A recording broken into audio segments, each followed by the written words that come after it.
This is actually very comfy. Clean up, everybody clean up.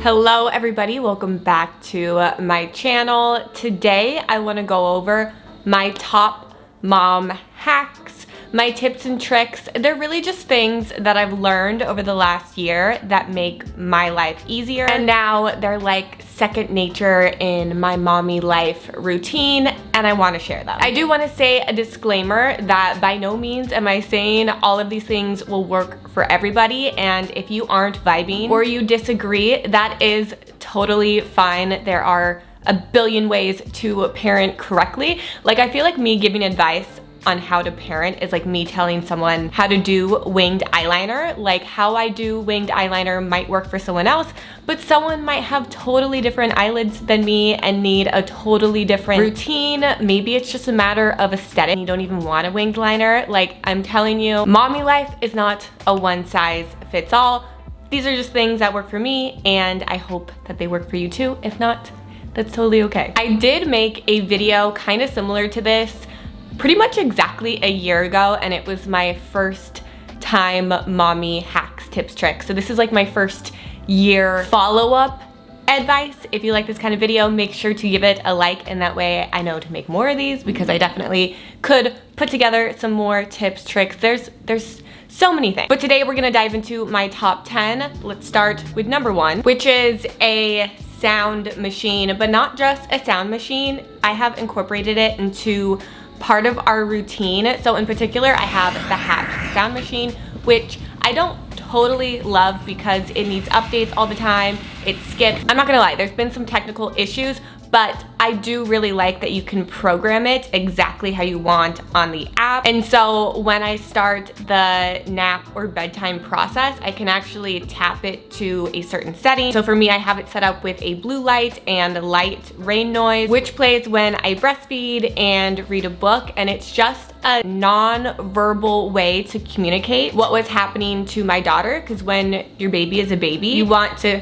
help teach them structure, routine, and also let them know what is happening. The sound and light can really help your baby know what's happening and set you up for success with naps and sleep. Number 2, I have separate toys that are just for car rides. Car rides can be very stressful. Your baby is in the back, rear facing, you're in the front, there's traffic, life is going on around you, and having an unhappy crying baby can be a little torturous. But having special favorite go-to toys in the car, I'll link mine down below. Here are some photos of the ones that we do in the car. They are life-saving, and I do save these toys for just the car so she isn't bored of them if we use them every day in the house. Has really helped me manage driving, staying safe, and also keeping my daughter happy and occupied. Number 3 has been a total time and money saver. It sounds really simple, but I just have one of everything of all of her baby led weaning or mealtime items. This helps hold me accountable to wash everything right away, and I just have a little drying mat and I leave everything to dry, and then it's right there again for the next mealtime. This way I didn't have to spend a ton of money on a bunch of different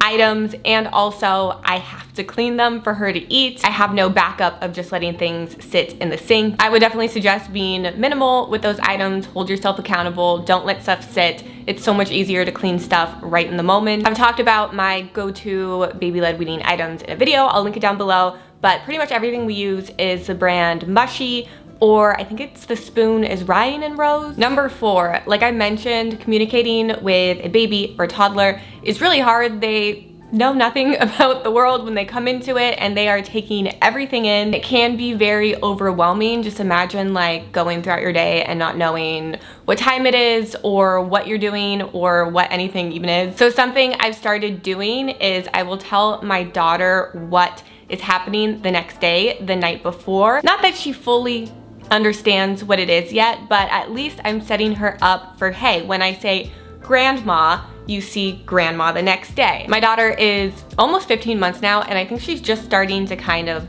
grasp that concept now, but I would start it as soon as you can because I feel like babies understand a lot more than you think they do. And that kind of leads us into number 5, and that is in communicating foods and mealtime, it's really important that you don't react or impose your own opinions on the food itself. So maybe you don't like broccoli, and so you make broccoli a special moment, maybe you make a face, maybe you say, oh, I can't believe you like broccoli. Your baby is most likely understanding more about the signals you are giving than you realize, and so the best things I have found to do during mealtime is just to be objective and describe the food for what it is.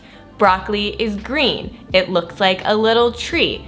It is mushy. It has cheese on it. Cheese is from cows. Moo. Anything really descriptive that can help your baby kind of make their own opinion about the item and make it a little bit of a learning experience without making it about yourself. Number 6, and this is something my daughter's father actually told me early on because I'm a very tense, reactive, expressive person. And he said, don't react when our daughter hurts herself, wait for her to react. Because again, you can impose your own emotions and thoughts easily onto them. So for example, I think I have footage of my daughter falling in an alien costume. You're such a good little alien. Oh, here. You wanna get this? It's okay.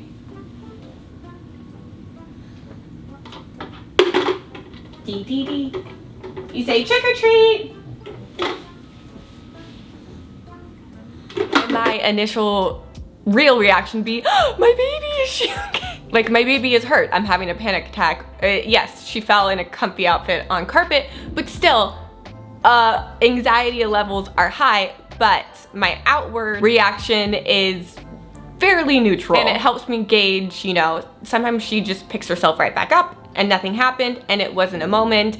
And then of course, you know, if she is hurt, she will react and then I will respond appropriately, but I will listen to her cues first. And when I started doing this, I did notice a big difference in how often she would get emotional about a little oops. It was a lot less when I brought myself to like a neutral standpoint. Number 7, and this is another mealtime hack, but I feel like as a mom introducing food for the first time, we can put a lot of pressure on ourselves. What I have learned is to let the pressure go a little bit because you can burn yourself out. And so the majority of the time I do lunch, it is a leftover from dinner. So breakfast is usually an easy prep, yogurt, oatmeal, fruit, toast, eggs, really simple. Lunch, leftovers. And then for dinner is usually when I'll cook something. Of course, it doesn't always work out like this, but lunch, I remove total pressure. And my favorite thing to use for leftovers are these glass containers. You can get them from Amazon.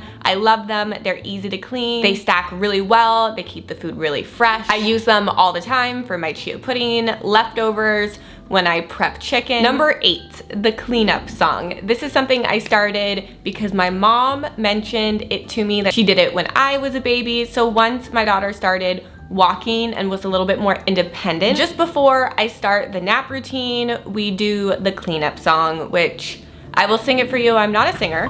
Clean up, everybody clean up, everybody clean up, everybody clean up, everybody clean up, everybody clean up, everybody clean up, yay! Good job! You can take my tune, you can make your own, but my daughter watches me, and after a little bit, she started now doing it with me. She doesn't sing, but she does help me put toys back into the basket. She does enjoy helping me. She likes the independence. She likes that it's kind of like a little fun thing we can do. It's now part of our routine before a nap, and it helps me clean up. I need help. Number 9, the slumber pod. I do get a lot, not a lot, but I do get some negative reaction when I have posted about it, and I can see how it is not gonna be for everyone, and that is totally okay, but it is such a life-saving item. A little baby tent that goes over any pack and play. It creates a little private, blackout, safe moment when you have to room share. So when I go up to my mom's, that's actually where I keep it with a pack and play. That is where she sleeps. She does her naps. We do share a room when we're there. And I know a lot of people do co-sleeping, or there's a lot of different, you know, ways to sleep. But for us and my daughter, she has really never been a baby to co-sleep, contact nap. She really won't sleep unless she is in total blackout in something like a pack and play and crib. So I really don't know how I would be able to get out of the house and visit family without it. And so if you have a baby that is that kind of sleeper and you want to travel, or maybe you just have a 1-bedroom situation and you need them to have some kind of private space, I always have it in a room that is totally controlled climate-wise. I usually just put her in a sleep sack and nothing else. I feel totally comfortable with it. I don't know if I would use it outside or somewhere you couldn't totally control the temperature, but for my use and experience, love the product. Number 10, the Popsicle Hack. I did mention this in my Halloween costumes go-to snacks video. I'm just going to assume not everyone has seen it. The Popsicle Hack is really simple. I MacGyvered it one day when my daughter had the flu and was so sick. I ended up getting the Pedialyte popsicles. They kind of look like Otter Pop. So what I ended up doing is I cut the popsicle in half and then I wrap a paper towel around it and I put an old baby sock at the bottom, and it keeps everything contained. Hold it independently because she did not want me holding it without getting her little hands frozen. It is game changing. This one is like an actual hack. I do it now with the Good Pops. I know not everyone wants, you know, popsicles and sugar and all that. I get that. But if your baby is sick, I loved the Pedialyte popsicles and I love this hack. Those are my top 10 first year hacks. I use that loosely, tips, tricks. If you did like this, give this video a like. And let me and everyone know down below, do you have a little secret tip, trick, hack that you learned? Leave it in a comment down below. If you are not subscribed, join our family and grow with us, and I will see you guys next Monday.